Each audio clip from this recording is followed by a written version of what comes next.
ಎಲ್ಲರಿಗೂ ನಮಸ್ಕಾರ.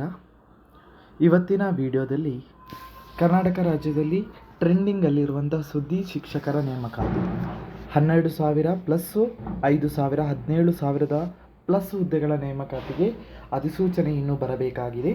ಸೊ ಈ ಹುದ್ದೆಗಳಲ್ಲಿ ನೀವು ಆಯ್ಕೆ ಆಗಬೇಕಿದ್ರೆ ನಿಮಗೆ ಆಯ್ಕೆ ಆದ ನಂತರ ಎಷ್ಟು ವೇತನ ಕೊಡ್ತಾರೆ ಅನ್ನೋ ಮಾಹಿತಿಯನ್ನು ಇಲ್ಲಿ ಕೊಡ್ತೇನೆ.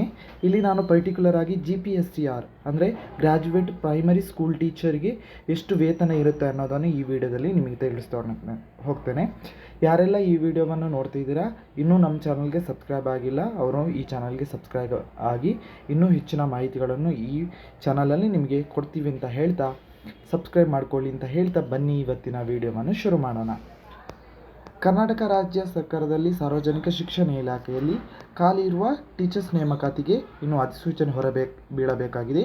ಮಧು ಬಂಗಾರಪ್ಪನವರು ಇತ್ತೀಚೆಗೆ ಮಾಹಿತಿಯನ್ನು ಕೊಟ್ಟಿದ್ದರು. ನಮಗೆ ನೇಮಕಾತಿಗೆ ಚಾಲನೆಯನ್ನು ಕೊಡ್ತೇವೆ, ಆರ್ಥಿಕ ಇಲಾಖೆಯಿಂದ ಅನುಮೋದನೆ ಬಂದ ಕೂಡಲೇ ಇಲ್ಲಿ ನೇಮಕಾತಿ ನಡೆಸ್ತೇವೆ ಅಂತ.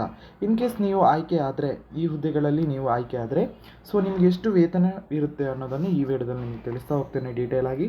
ಪದವೀಧರ ಪ್ರಾಥಮಿಕ ಶಿಕ್ಷಕರ ಹುದ್ದೆಗಳಿಗೆ ಸಂಬಂಧಿಸಿದಂತೆ 6ರಿಂದ 8ನೇ ತರಗತಿಗೆ ಟೀಚ್ ಮಾಡುವಂತಹ ಟೀಚರ್ಸ್ಗಳಿಗೆ, ಗ್ರ್ಯಾಜುಯೇಟ್ ಪ್ರೈಮರಿ ಸ್ಕೂಲ್ ಟೀಚರ್ಸ್ಗಳಿಗೆ ವೇತನ ಶ್ರೇಣಿ ಆರಂಭಿಕ ವೇತನ ಶ್ರೇಣಿ 27,650ವರೆಗೂ ಇರುತ್ತದೆ.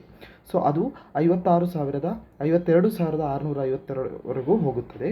ಸೊ ಇದು ನೇಮಕಾತಿ ವೇತನ ಶ್ರೇಣಿ 27,000 ಆರಂಭಿಕವಿರುತ್ತದೆ, 52,000ವರೆಗೂ ವೇತನ ಇರುತ್ತದೆ. ಸೊ 27,650 ಆರಂಭಿಕವಾಗಿದ್ದರೆ ಅದು ಇನ್ಕ್ರಿಮೆಂಟ್ ಆಗ್ತಾ ಹೋಗುತ್ತೆ. ಇನ್ಕ್ರಿಮೆಂಟ್ ಆದಾಗೆ ವೇತನ ಶ್ರೇಣಿ ಅನ್ನೋದು ಇನ್ಕ್ರಿಮೆಂಟ್ ಆಗ್ತಾ ಹೋಗುತ್ತೆ. ಇನ್ಕ್ರಿಮೆಂಟ್ ಆದಾಗೆ ನಿಮಗೆ ಕೊನೆಗೆ 52,650ವರೆಗೂ ಇನ್ಕ್ರಿಮೆಂಟ್ ಆಗುತ್ತೆ. ಸೊ ಯಾರೆಲ್ಲ ಪದವೀಧರ ಪ್ರಾಥಮಿಕ ಶಿಕ್ಷಕರಾಗಿ ನೇಮಕಾತಿಗೊಳ್ತೀರಾ ಇಷ್ಟು ವೇತನವನ್ನು ನೀವು ಪಡ್ಕೋಬೋದು.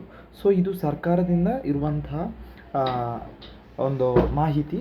ಸೊ ಈ ಮಾಹಿತಿ ನಿಮಗೆ ಇಷ್ಟ ಆಗಿದೆ ಲೈಕ್ ಮಾಡಿ, ಹಾಗೆಯೇ ಶೇರ್ ಮಾಡಿ, ಸಬ್ಸ್ಕ್ರೈಬ್ ಆಗಿ ಅಂತ ಹೇಳ್ತಾ ಎಲ್ಲರಿಗೂ ನಮಸ್ಕಾರ.